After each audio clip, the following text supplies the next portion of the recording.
Buenos días, me llamo Ángel Barahona, soy profesor de filosofía en la Universidad Francisco de Vitoria y quisiera hablarles de un tema muy actual.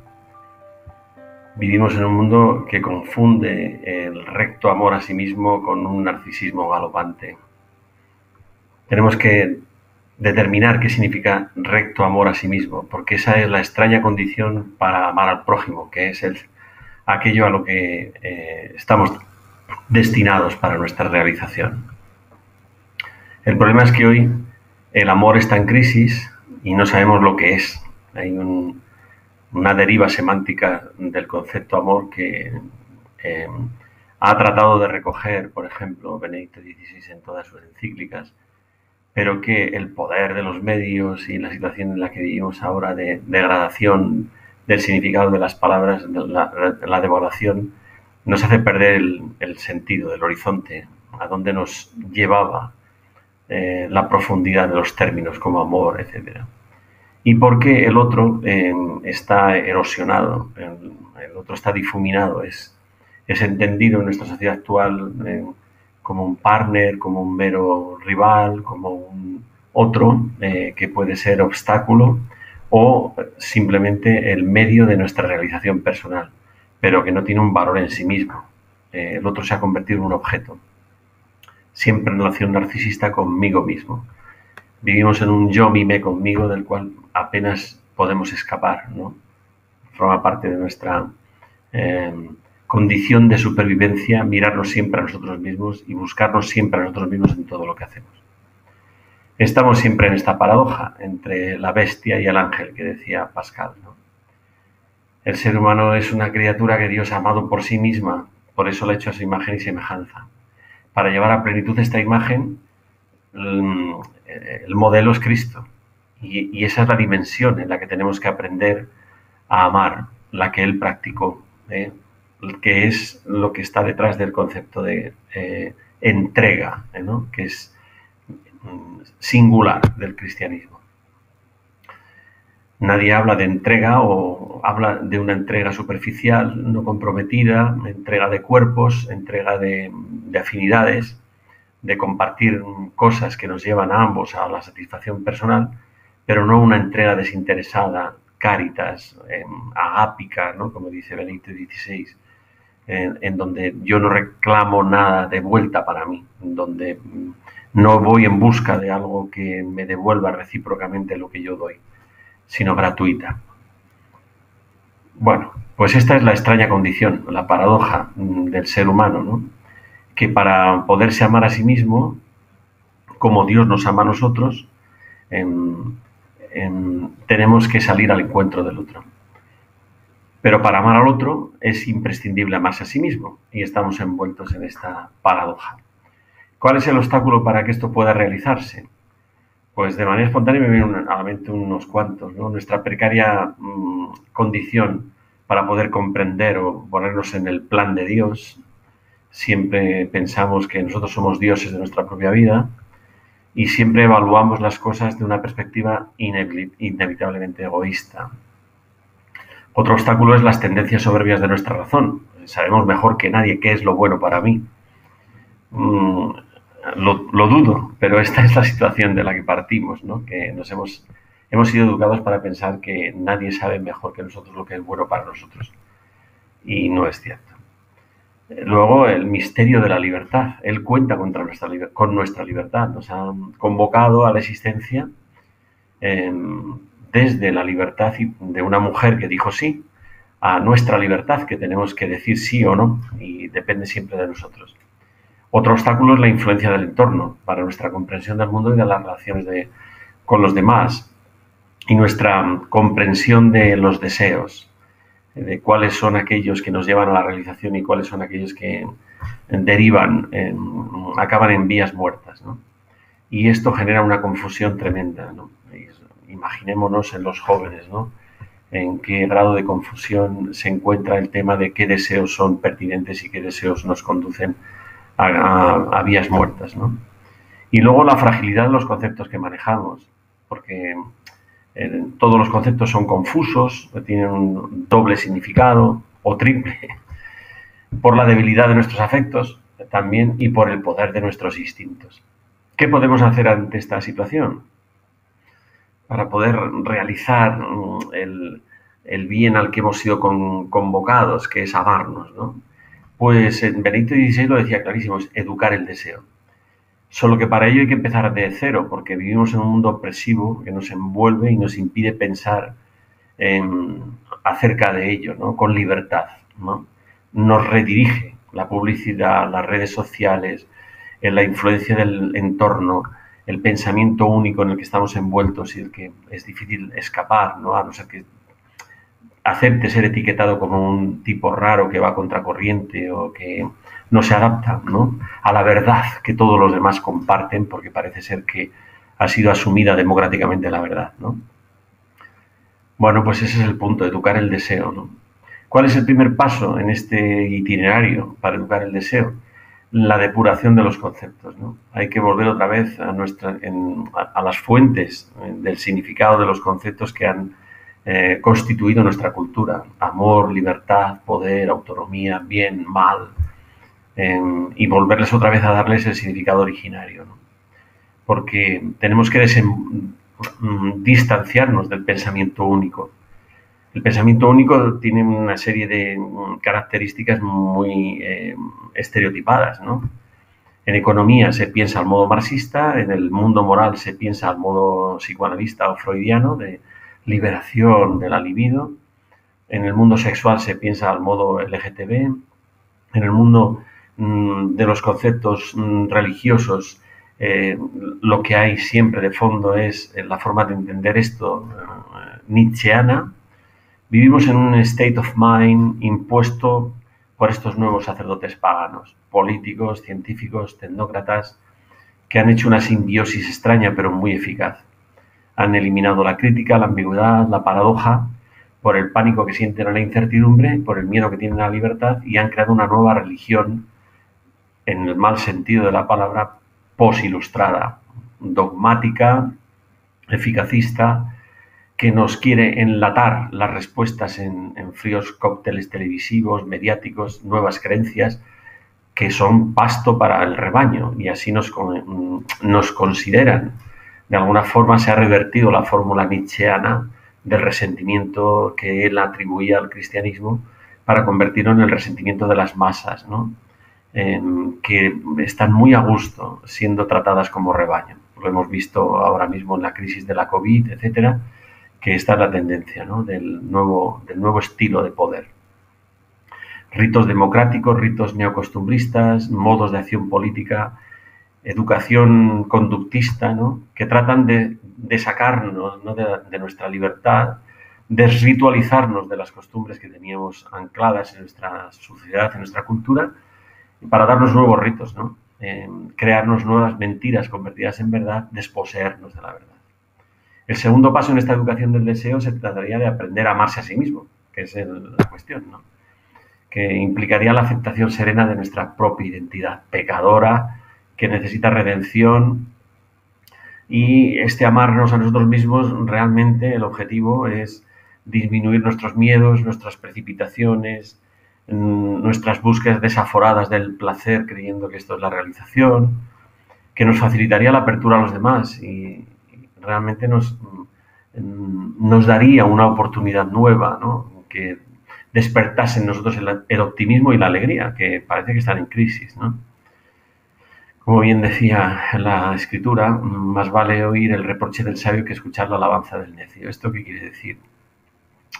Que para aprender a amarnos a nosotros mismos debemos ser corregidos, debemos aceptar el reproche de los sabios, porque lo que hace el mundo a nuestro alrededor es alabar la alabanza del necio, ¿no? Realízate a ti mismo, sé tú mismo, decide tú mismo, nadie te puede corregir, no existe la normatividad, la norma eres tú eres Dios. Estos son los mantras, los mensajes subliminales que nos lanzan desde todos los lados, ¿no?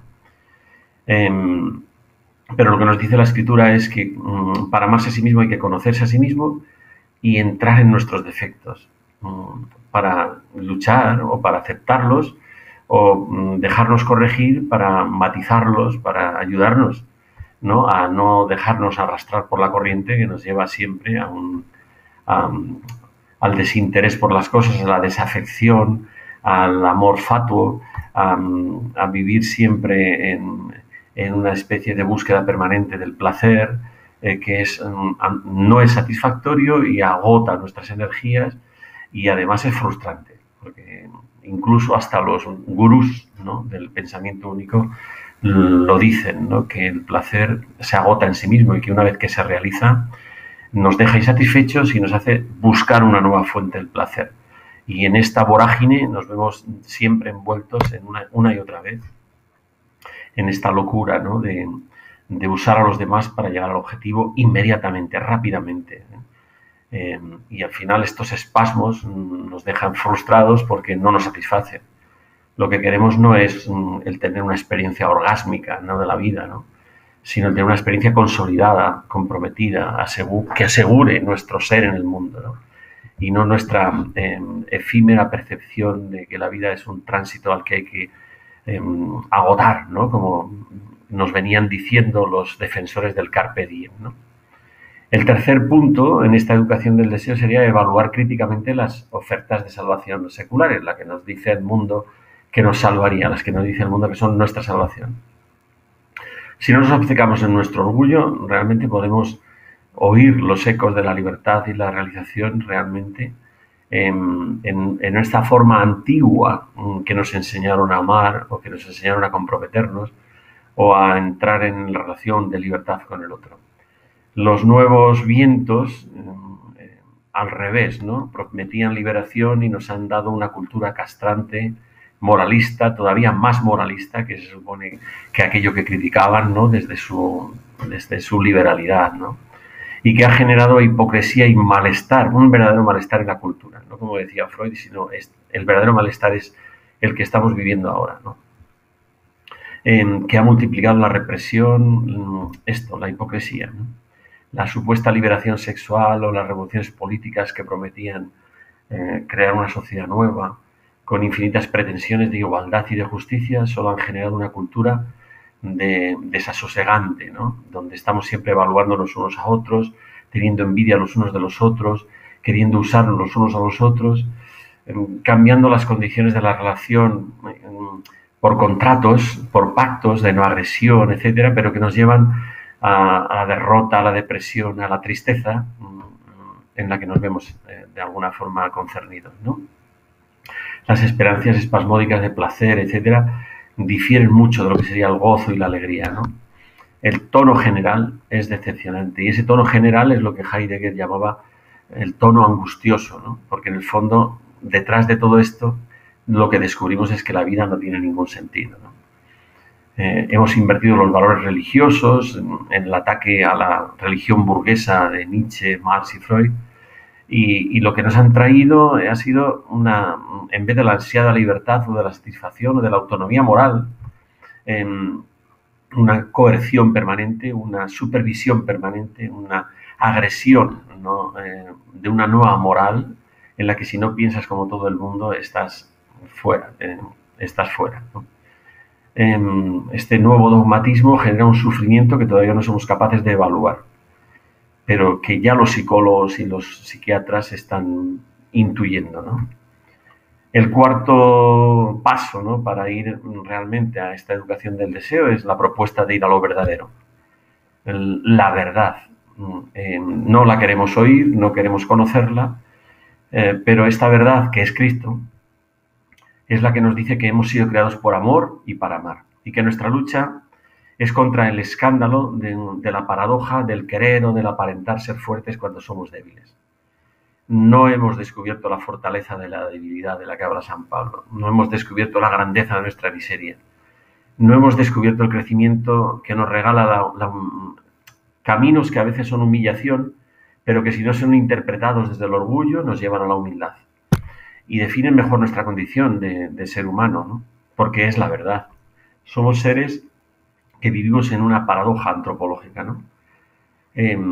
Por un lado bestia y por otro lado animal, y por otro lado ángel, ¿no?, como diría Pascal.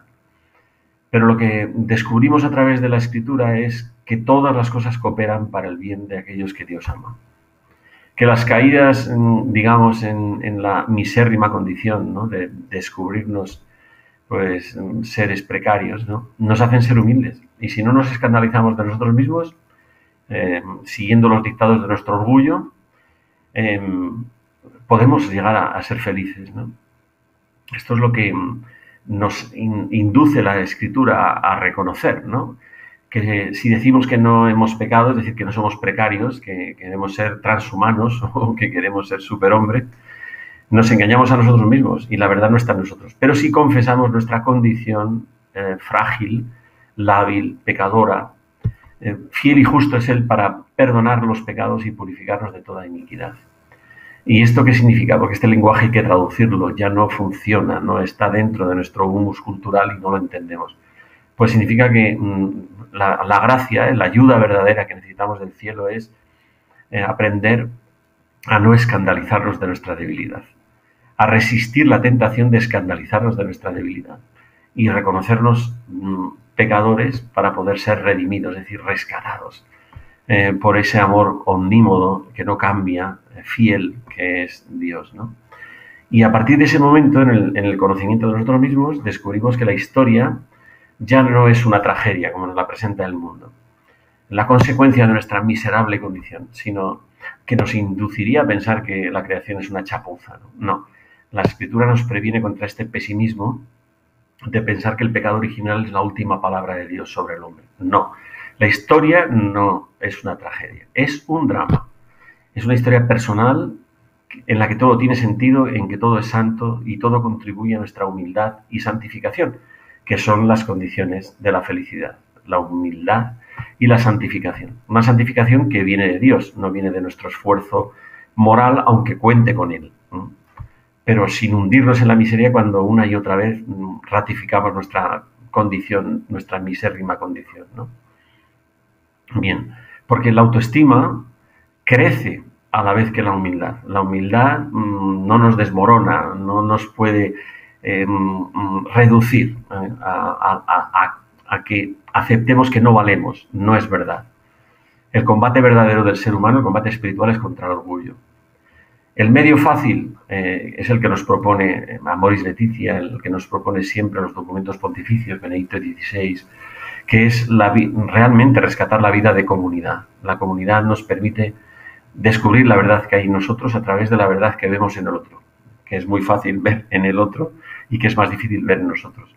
Aceptarle a él como es, sin quererle cambiar, es la condición para aceptarnos a nosotros mismos queriéndonos cambiar. Es decir, buscando la fórmula por la cual Dios nos pueda ayudar en nuestra regia condición, ¿no?, de seres absolutamente egocéntricos y narcisistas. Descubrir al otro es entrar en el otro viendo que el espejo es el Señor, que es Cristo, y no el otro que nos juzga o que nos hace sentirnos defraudados en nuestro narcisismo. Bien, todo esto, el único camino posible es realmente la vida en comunidad. Por eso, y es la única fórmula, miradlos cómo se aman. La Gaudium et Spes decía esto, ¿no? ¿En qué se manifestará que somos hijos de Dios? Miradlos cómo se aman. El amor y la unidad es aquello que el mundo está esperando, el testimonio veraz de que es posible amarse en esa dimensión de la entrega, que no es la dimensión del narcisismo romántico o del egocentrismo, ¿no?, en el que vivimos actualmente, ¿no? Bueno, pues eso que en un principio podría ser un obstáculo para nuestra felicidad es la potencia de la felicidad, ¿no? El descubrir la verdad con el otro, en comunión con el otro, que es la vida de la Iglesia, ¿no? Es la única fórmula de escapar de este vacío al que nos lleva el narcisismo, vacío vampírico, ¿no?, que absorbe la sangre de las víctimas. Es el otro que nos tiene que dar la vida, el otro que tiene que ser usado, el otro como un absoluto idolátrico que luego nos defrauda y que nos lleva, pues eso, a la violencia, al desasosiego, a la separación, a la distancia, al divorcio, a la descomunión, etc. ¿No? Nosotros sabemos que el otro no es un mal, sino que el otro es un bien en sí mismo.